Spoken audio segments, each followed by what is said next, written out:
Hello friends, मैं study 91 channel से नितिन गुप्ता आप सबका बहुत बहुत स्वागत करता हूं। दोस्तों बहुत बहुत स्वागत है आपका हमारे चैनल पर। और आज दोस्तों हम लोग कवर करने जा रहे हैं 8 फरवरी के करंट अफेयर्स को। तो आइए देखते हैं कि आज के लिए कौन कौन से प्रश्न आपके लिए इंपॉर्टेंट है। देखिए, करंट अफेयर्स में घटनाएं तो बहुत घटती हैं, लेकिन जरूरी है नहीं कि हम सभी घटनाओं पर अपना ध्यान फोकस करें। ये जरूरी होता है कि डेली का आप 7-8 करंट ऐसे चूज करें कि जो आपके एग्जाम में आने की संभावना जिनकी बहुत ज़्यादा हो और वो आए भी। ठीक है, तो उसी तरह से यहाँ पे क्वेश्चन चूज किए गए हैं। तो आइए फटाफट देखते हैं कि आज के लिए इंपॉर्टेंट क्वेश्चन कौन से हैं। पहला प्रश्न दे रहा है दोस्तों कि हाल ही में किस राज्य सरकार द्वारा पेश बजट में प्रत्येक दुल्हन को 1 तोला सोना दिए जाने की घोषणा किया गया है। ठीक है, तो बताइए, अभी ऐसे ऐसे बजट भी पेश हो रहे हैं जिसमें दुल्हन को 1 तोला सोना दिए जाने की घोषणा किया गया, और ये घोषणा किया है असम की सरकार ने। कहाँ पे किया है? असम की सरकार ने अभी ये घोषणा किया है। मोस्ट इंपॉर्टेंट क्वेश्चन है, इसको ध्यान रखिएगा।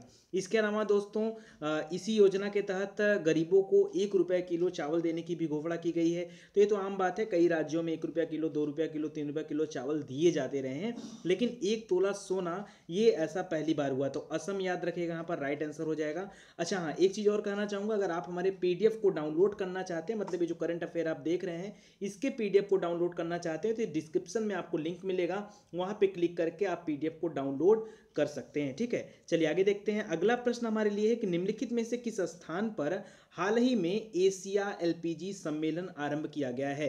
तो ये बहुत अच्छा क्वेश्चन है, और इस बार ये सम्मेलन हुआ है नई दिल्ली में। याद रखिएगा, अभी आगे 2 दिनों तक ये शिखर सम्मेलन जारी रहेगा, और इसका जो थीम है ये भी कभी एग्जाम में पूछ सकता है, जीवन के लिए ऊर्जा। याद रखिएगा, इसका थीम क्या लिखा गया है?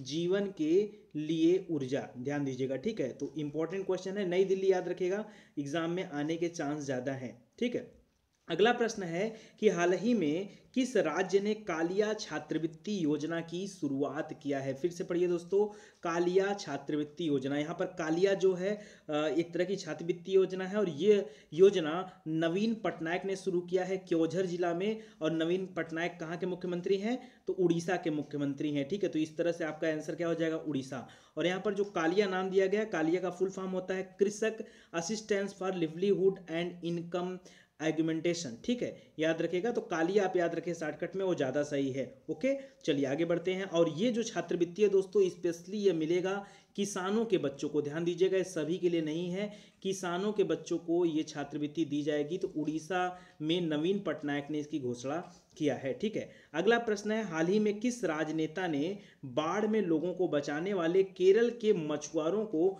शांति का नोबेल पुरस्कार दिए जाने की सिफारिश किया है? याद रखिए, शांति का नोबेल पुरस्कार, और किसको दिए जाने के लिए अभी देखिए कोई घोषणा नहीं हुई है, एक सिफारिश है कि इनको शांति का नोबेल मिलना चाहिए। तो किसने कहा है, किस राजनेता ने कहा है? तो ये शशि थरूर ने कहा। याद रखिएगा, यहाँ पर ऑप्शन जो डी है ये आपका राइट आंसर है, शशि थरूर। याद रखिए, कांग्रेस के सांसद रहे हैं शशि थरूर, और इन्होंने केरल के मछुआरों को शांति का नोबेल दिए जाने की एक वो लिखा है। ठीक है, और इसके लिए उन्होंने नोबेल समिति के अध्यक्ष को एक पत्र भी लिखा है। ठीक है, तो हालांकि ऐसा कुछ होने वाला नहीं है, बट इसको आप ध्यान में रखिएगा। ठीक है, अगला प्रश्न है कि गवर्नर शक्तिकांत दास, ठीक है, जो कि अभी हाल ही में गवर्नर के पद पर चुने गए हैं, कह रहे शक्तिकांत दास के कार्यकाल की पहली मौद्रिक नीति की समीक्षा आई है, और इसमें आरबीआई ने ब्याज दरों में कितने प्रतिशत की कटौती किया है?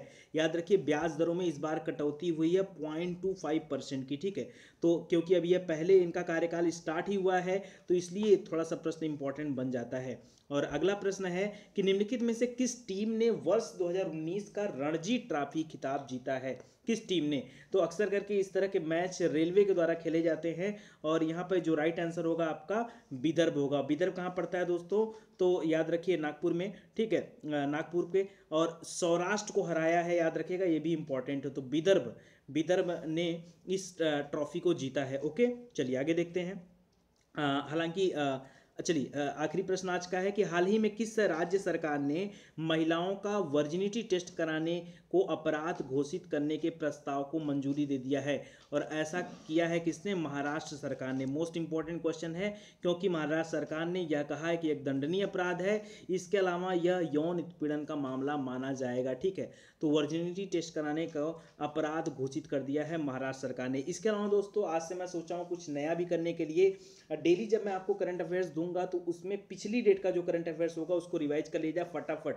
तो मोटी मोटा देख लीजिए कि 6 फरवरी के करंट अफेयर्स आपके क्या आते हैं। पहला था कि वह राज्य सरकार जिसने वर्ष 1984 में कानपुर में हुए सिख विरोधी दंगों को लेकर विशेष जांच दल यानी एसआईटी का गठन किया, वो कौन है? तो जाहिर सी बात है कानपुर कहाँ पड़ता है? उत्तर प्रदेश में। तो इसका गठन भी किसने किया? उत्तर प्रदेश सरकार ने। यह तो आपको याद ही हो जाएगा। अगला प्रश्न है, रूस के अनुसार 2021 तक सतह से लक्ष्य भेदने में सक्षम जितने नए मिसाइल सिस्टम लॉन्च करने की योजना है वो कितना है? तो याद रखिए 2 मिसाइल सिस्टम लॉन्च करने की योजना है 2021 तक। तो कैसे याद रखेंगे? याद रखिए 2021 में 2 जो है वो कितनी बार आया हुआ है? तो 2 बार आया हुआ। तो याद रखिएगा उत्तर भी आपका क्या होगा? 2। आपको ज़्यादा समय तक याद रखना है और उसके लिए यही एक टेक्निक है। हाल ही में जिस राज्य सरकार ने एस्मा कानून लागू करते हुए अपने कर्मचारियों द्वारा हड़ताल पर 6 महीने तक रोक लगा दिया है वो कौन है? तो उत्तर प्रदेश सरकार ने ऐसा किया है एस्मा कानून को लागू करते हुए। एस्मा कानून याद रखिएगा उत्तर प्रदेश सरकार। नमामि गंगे कार्यक्रम के तहत कुल जितने सीवरेज आधारभूत ढांचे संबंधी परियोजनाओं को मंजूरी दी गई है वो कितने हैं? तो कुल 136 परियोजनाओं को मंजूरी दिया जा चुका है अभी तक। आगे है, पेट्रोलियम सचिव एम कुट्टी के अनुसार 2.25 करोड़ टन खपत के साथ दुनिया का दूसरा सबसे बड़ा एलपीजी उपभोक्ता देश बन गया भारत। तो याद रखिएगा दोस्तों, मोस्ट इंपॉर्टेंट क्वेश्चन, ये क्वेश्चन तो श्योर आपके एग्जाम में आने ही वाला है। तो याद रखिए दुनिया का दूसरा सबसे बड़ा एलपीजी उपभोक्ता देश कौन बन गया है? भारत। ठीक है, तो ध्यान दीजिएगा। अगला है, इसरो द्वारा हाल ही में लॉन्च किए गए 40वें संचार उपग्रह का नाम क्या है? तो इस बार इसरो ने लॉन्च किया है GSAT-31। याद रखिएगा क्या नाम है? GSAT-31। वह राज्य जिसने डॉल्फिन की एक प्रजाति को राज्य का राजकीय जलीय जीव घोषित किया, वो राज्य कौन सा है? तो पंजाब राज्य ने घोषणा किया है किसको? डॉल्फिन की एक प्रजाति को अपने यहाँ का राजकीय जीव घोषित किया है।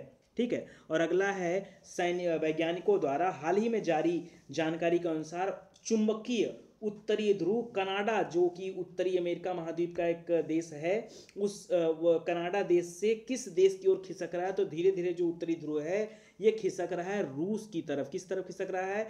रूस की तरफ। तो ये ध्यान दीजिएगा। अगला है, वह सरकारी मिशन जिसका लाभ समाज के सबसे कमजोर वर्ग तक पहुंचाने के लिए शहरी समृद्धि उत्सव का शुभारंभ किया गया है। ये किस मिशन के तहत ये किया गया है? आपको ये बताना है उस सरकारी मिशन का नाम। तो दीनदयाल अंत्योदय मिशन के तहत ये किया गया है। ठीक है, और आखिरी प्रश्न है कि राष्ट्रीय आपदा प्रबंधन प्राधिकरण द्वारा जयपुर, कोटा तथा अलवर में 11-12 फरवरी के दौरान इस नाम से आपदा राहत अभ्यास का प्रदर्शन किया जाएगा। किस नाम से? तो राहत उसका नाम ही है। ठीक है, तो याद रखिएगा आपदा राहत अभ्यास का नाम क्या है? राहत। इसके अलावा दोस्तों नीचे आपका डिस्क्रिप्शन में उत्तर भी दिया हुआ है, तो ये सारा आपको देखने को मिल जाएगा अगर आप हमारे पीडीएफ को डाउनलोड करते हैं तो। और पीडीएफ आप डाउनलोड कहाँ से करेंगे? तो डिस्क्रिप्शन में इसका लिंक रखा हुआ है, या इसके अलावा आप याद कर लीजिए www.study91.org से आप विजिट करके क्या कर सकते हैं? वहाँ से आप पीडीएफ नोट्स को डाउनलोड कर सकते हैं। ठीक है, तो इसी के साथ दोस्तों क्लास होती है समाप्त। कम से कम समय में ज़्यादा से ज़्यादा क्वेश्चन करने की कोशिश किया जाता है यहाँ पर, तो आगे भी इस तरह की क्लास आती रहेगी। Thank you so much.